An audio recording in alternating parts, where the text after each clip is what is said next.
術式の書き込み、強度増からステータスを測定する。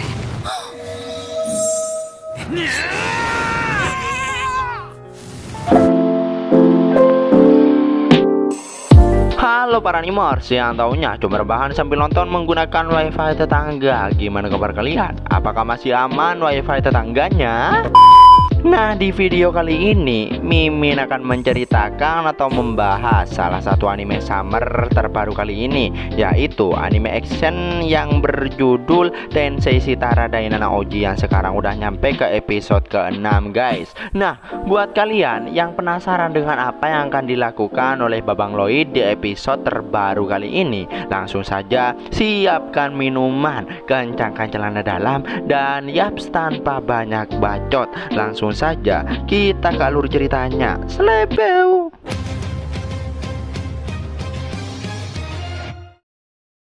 Kita lalu diperlihatkan saat dimana Lloyd mengajari Shiro untuk mematuhi perintahnya. Lloyd bilang jika Shiro mempelajari perintah sederhana seperti itu dengan cepat, tapi jika Lloyd memintanya berputar 3 kali dan menggonggong dengan kecepatan lokasi dan nuansa berbeda, dirinya tidak tahu cara membuatnya memahami sesuatu yang lebih kompleks. Lloyd menulis mantra perintah kemana miliknya dan mengirimkannya pada Shiro. Namun itu membuat Shiro kebingungan. Silva yang berharap ada orang yang punya pengetahuan tentang monster yang bisa Lloyd ajak bicara, berbicara tentang orang ahli monster, yang mana orang itu adalah Putri Alize, yaitu kakak perempuan Lloyd. Scene lalu pindah ke sebuah hutan yang penuh dengan hewan dan juga monster. Nampak Lloyd dan Silva, yang mana ternyata guys itu adalah hutan buatan milik Alize. Tak lama dari kejauhan terlihatlah seorang cewek yang berlari dengan tengah-tengah, dan ternyata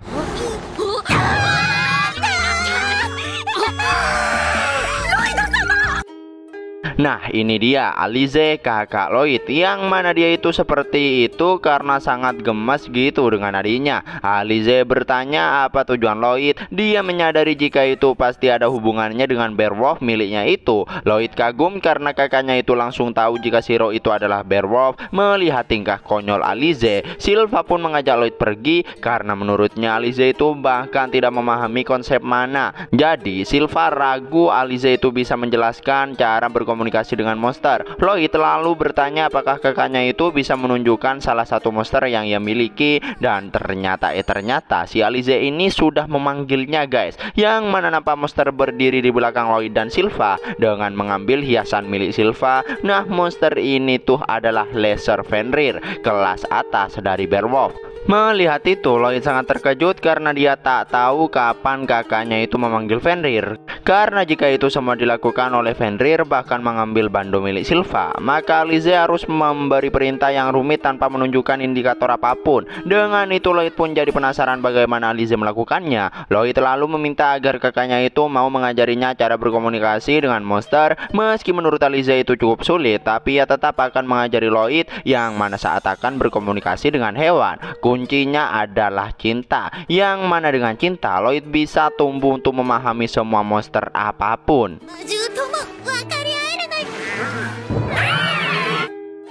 Buset, tanpa berkata apa-apa semua hewan yang ada langsung menghampiri Alize guys. Pembantu Alize yang bernama Eris, dia bilang jika itu adalah bakat Alize, yang mana ia mempunyai daya tarik hewan. Tapi menurut Alize semua orang bisa melakukan itu, yaitu dengan cara merasakannya lalu melepaskannya. Parahnya Alize mengendalikan para hewan hingga membuat aurat Silva jadi terbuka. Di sini Silva pun mengajak Lloyd pulang karena dia ragu hanya dengan cinta mereka bisa melakukannya. Tapi di sini Lloyd malah kelihatan sangat senang guys. Silva nampak menyadari jika sepertinya Lloyd seperti menunjukkan minat jatuh cinta, dan ternyata benar saja guys.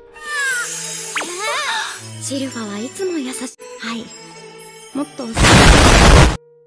Terus setelah itu Lloyd nampak mulai belajar cara mengendalikan hewan seperti kakaknya, yang mana Alize itu membagikan kemauannya pada para hewan. Dan saat para hewan di sana mulai bergerak, secara bersamaan Lloyd menyadari mana Alize mengalir dari otaknya. Kakaknya itu secara tak sadar dapat terhubung dengan hewan menggunakan mana, terus memberikan mereka visi langsung tentang apa yang diinginkannya. Sedangkan saat Lloyd mengajari Shiro, alih-alih mengeluarkan perintah, tapi Shiro malah berbagi gambaran mental. gagal. Nah, kali ini Lloyd nampak mencoba teknik seperti Alize. Di sini ia nampak menghubungkan mananya dengan Shiro. Shiro nampak berdiri menatap Lloyd dan secara tiba-tiba Shiro berlari mengelilingi mereka. Aris dan Silva pun terkejut karena Lloyd tak mengeluarkan perintah sama sekali. Shiro terlihat mengikuti semua yang diinginkan oleh Lloyd dan ya, dengan itu mereka berhasil melakukan teknik yang diajarkan oleh Alize. Aris pun mulai mengakui Lloyd yang benar-benar berbakat, tapi menurut Silva itu agak beda dari yang dirinya bayangkan. Mendengar mereka berdua, Alize marah karena itu hanya membutuhkan cinta. Tidak ada hal rumit seperti kemauan atau kendali apapun. Lloyd membenarkannya karena cinta memang merupakan faktor yang penting, mengingat Alize yang bisa memperoleh kekuatan itu karena kecintaannya pada hewan. Apalagi untuk berbagi pikiran mereka memerlukan empati, karena tanpa itu binatang pasti tidak mau mendengarkannya. 愛は Setelah itu, dalam perjalanan pulang, Lloyd mulai memikirkan cara untuk berhubungan dengan monster, tapi di sini Silva malah mengajaknya untuk berlatih pedang. Mendengar itu, tentu saja Lloyd hanya bisa terdiam, tapi tiba-tiba Albert muncul, yang mana kali ini dia ingin berbicara sesuatu dengan adiknya. Nah, dengan itu mereka berdua pun nampak memperebutkan Lloyd. Lloyd yang memihak pada sang kakak. Albert bilang jika ada seseorang yang ingin dirinya perkenalkan, dan orang itu adalah pangeran keempat yang bernama Dian, yang tak lain dan tak bukan juga merupakan kakak Lloyd. Scene lalu pindah ke kediaman Dian. Di sini Dian mendengar jika Lloyd memperkuat pedang sihir milik Albert. Lloyd pun membenarkan hal itu. Tapi si Dian ini malah ngamuk karena dia tak percaya di usianya Lloyd bisa melakukan hal itu. Jadi dia ingin melihat apakah itu omong kosong atau tidak. Albert ngejelasin jika Dian itu adalah seorang pandai besi. Saat berusia 10 tahun, Dian pergi ke Bartram, negara tetangga yang terkenal dengan pandai besinya. Sejak itu dia jadi tertarik dengan penguatan. Merasa kesal karena mereka itu terlalu banyak bacot, dia langsung menyuruh Lloyd untuk segera menunjukkan cara dia melakukan penguatan. Lloyd nampak mengambil pedang milik Dian. Di sini dia mulai melakukan proses penguatan, tapi Dian masih merasa isu mustahil hingga pada akhirnya. こんな感じさ。無理もないんだこの術式の書き込み。 Di sini Dian sampai dibuat tak berkutik melihat penguatan milik Lloyd karena sihir itu memperkuat segala sisi termasuk kekuatan, kelenturan, pembersihan dan perbaikan. Dengan itu di sini Dian langsung luluh dan mengakui bahwa Lloyd itu benar-benar hebat. Dengan bantuannya Dian mungkin benar-benar bisa mencapai impiannya, yaitu membuat pedang sihir terhebat. Dian ngejelasin jika senjata yang biasanya diperkuat sihir tidak bisa dibandingkan. Saat menempa baja, maka mantra secara bersamaan diukir di atasnya, yang mana itu memungkinkannya menerapkan sihir lebih maju dari biasanya. Itu akan menjadi senjata super yang hanya bisa dibuat oleh kerjasama enchanter dan pandai besi. Dian bercerita jika dirinya itu tak bisa menggunakan sihir, karena itulah dirinya menjadi pandai besi dan menyukai pedang sihir. Dirinya ingin negara itu maju di mana semua orang bisa menggunakan sihir. Sebagai bocil maniak sihir, tentu Lloyd tertarik dengan tujuan kakaknya itu. Dan ya, setelah itu mereka tanpa banyak cincong langsung memulainya. Lloyd bertanya siapa yang akan mereka gunakan. Dian pun menyarankan elemen api karena itu akan terlihat sangat keren. Dengan itu Lloyd memilih sihir Virulence Insinis. Tapi menurut Dian itu tak akan berhasil karena sihir itu memiliki 14 bagian, sedangkan pedang sihir bisa menampung maksimal 5. Tidak kehabisan akal, Lloyd akan mengkompresnya menjadi 2 bagian. Setelah Lloyd selesai melukis mantra dan hendak menempelnya pada besi, secara nggak diduga, hanya dengan menempelnya saja udah bisa menghancurkan bajanya. Merasa beban Virulence Insinis terlalu berat, Lloyd berencana untuk mengkompresnya lagi menjadi 3 bagian. Di sini ya kembali mencobanya. Lloyd nampak kembali mengukir mantra, sedangkan Dian tak sengaja melihat Silva yang mengintip di luar pintu. Dengan itu Dian mengajaknya untuk membantu. Tapi ya mereka tetap gagal. Lloyd yang merasa semua itu karena kesalahan dirinya yang nampak kebingungan. Bahkan Grimm sendiri merasa baru kali ini melihat bosnya itu mengalami banyak kesalahan. Dian lalu menenangkannya. Grimm nampak memanggil Lloyd, yang mana dia memberikan inti panah padanya. Setelah itu Lloyd melakukan mantra kelas air purifex pada inti mana itu. Lloyd bilang jika hampir tidak ada hematida dalam inti mana, itu mungkin cukup untuk penguatan biasa, tapi pedang pedang sihir memerlukan konsentrasi yang tinggi. Dengan itu Lloyd bertanya apakah Dian mempunyai hematida, yang mana karena hematida itu terbuat dari inti monster, tentu saja Dian tak memilikinya. Lloyd pun merasa jika dirinya harus menyelinap masuk ke dalam dungeon untuk berburu monster. Baru saja Lloyd berpikir seperti itu, Sylva malah mengatakan hal yang sama seperti apa yang dipikirkan oleh Lloyd.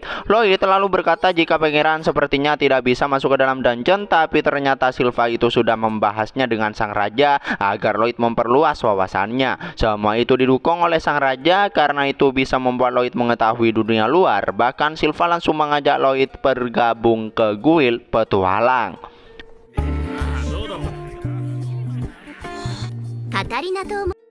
Katarina nampak mengurus semua BPJS Lloyd, dan setelah selesai menulis formulir pendaftaran, Katarina menyuruh Lloyd untuk meletakkan tangannya di atas bola kristal yang mana itu akan mengukur kekuatan dan menentukan peringkat petualang Lloyd. Karena si babang Lloyd ini terlalu OP sampai di luar nalar batas manusia, merasa jika dirinya menyentuh bola itu sekarang kemungkinan bisa sampai meledak dan itu akan menarik banyak perhatian. Oleh karena itu Lloyd harus berkonsentrasi mengkompres mananya hingga sangat kecil, hingga pada akhirnya Lloyd berhasil menyembunyikan kekuatannya dengan mendapat peringkat.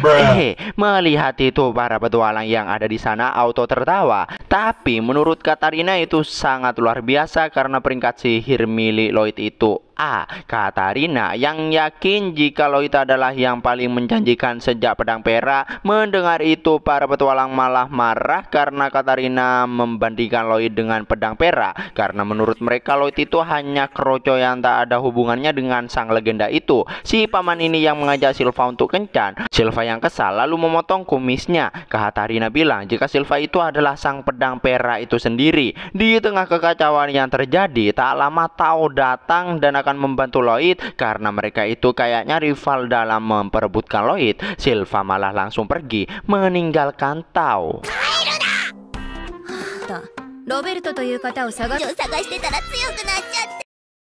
Singkat cerita, setelah melakukan banyak perbacotan, akhirnya mereka bertiga masuk ke dalam dungeon. Di sini Lloyd juga membawa Shiro yang mempermudah pekerjaan mereka hingga akhirnya sampai dengan mudah ke titik terdalam dungeon. Di sisi lain, Dian dan Albert yang menunggu Lloyd membawa barang yang mereka butuhkan. Tak lama kemudian Lloyd dan Sylva muncul membawa harta karun yang mereka dapat dari dalam dungeon. Dan dengan itu di sini mereka langsung melanjutkan menempa pedang sihir. Singkat cerita, setelah pedang itu berhasil mereka buat, sampailah ke tahap percobaan. Di sini Dian akan mencoba pedang itu untuk menembakkan api ke target hingga pada akhirnya Lloyd merasa jika itu masih sangat berlebihan. Pedang ciptaan mereka itu bernama Diliort. Terus di malam harinya Lloyd yang udah kelelahan pun hendak tidur di kamarnya. Pekerjaan udah banyak ia lakukan, mengumpulkan bahan, membuat Diliort dan mengurangi Virulence Insinis. Sambil mengelus Shiro, di sini Lloyd merasakan sesuatu yang aneh di taman tengah, tapi dirinya tak mengetahui detail sebenarnya karena tak ada tanda-tanda yang khas.